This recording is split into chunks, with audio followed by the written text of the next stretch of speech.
السلام علیکم حضور. میرا سوال تھا کہ جیسے کہ کہا جاتا ہے کہ حضور صلی اللہ علیہ وسلم کے بعد کئی نبی آ سکتے ہیں جس کے بعد حضرت مسیح موعود آئے، تو اس کے بعد کوئی ایسی پیش گوئی ہے کہ حضرت مسیح موعود کے بعد کوئی نبی آ سکے یا خلافت کا ہی دور قائم رہے گا؟ کہاں لکھا ہوا ہے کہ کئی نبی آ سکتے ہیں آپ وسلم کے بعد؟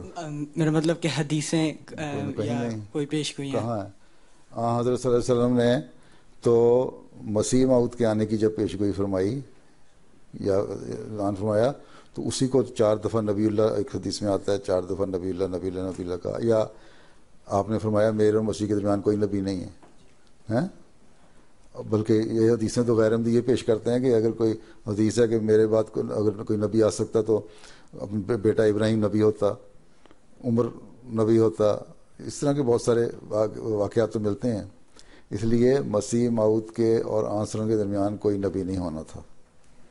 ٹھیک، یہی نبی ہونا تھا جن کو نبی کا سٹیٹس ملنا تھا. ٹھیک. آئندہ بات رہے گی کہ اختیار اللہ تعالیٰ کا ہے کہ نبی آئے کہ نہ آئے. اللہ تعالیٰ کے اختیار میں ہے، وہ نبی بھیج سکتا ہے. اس لیے مثلا نے ایک جگہ پہ جلالی نبی کا بھی ذکر کیا ہے کہ اگر دنیا سیدھی نہیں ہوتی تو ہو سکتا ہے کوئی ایسا جلالی نبی آئے. میں تو ابھی رام رام سے سمجھاتا ہوں نا، وہ تم لوگوں کو چپیڑے مار کے سمجھائے. ٹھیک. لیکن جو بھی آئے گا وہ وہی آئے گا جو مسلمانوں میں سے ہو، اور پھر جس کو اللہ حضرت صلی اللہ علیہ وسلم نے نبی اللہ کہا ہے اس کے ماننے والوں میں سے ہو.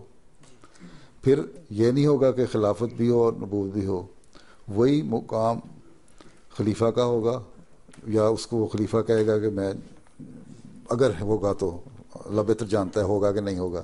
اگر ہوگا تو وہی ہوگا جو اس وقت کا زمانے کا خلیفہ ہوگا، وہی نبی کا بھی ہو سکتا ہے. کیونکہ حضرت مسیح علیہ السلام بھی نبی تھے، نبی کا سٹیٹس تھا، لیکن ساتھ ہی آپ نے کہا میں خاتم الخلفاء ہوں، کہ یعنی خلافت اب میرے پہ ختم ہوگی اور میرے سے شروع ہوگی.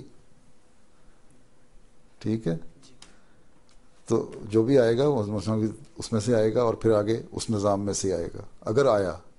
ہم اللہ تعالیٰ کی طاقتوں کو محدود نہیں کر سکتے، لیکن یہ اللہ بہتر جانتا ہے کہ اس نے بھیجنا ہے کہ اس کسی وقت خلیفہ سے ہی نبی کا کام لینا ہے. ٹھیک. بہرحال وہ ایک ہی چیز ہوگا جو بھی ہوگا.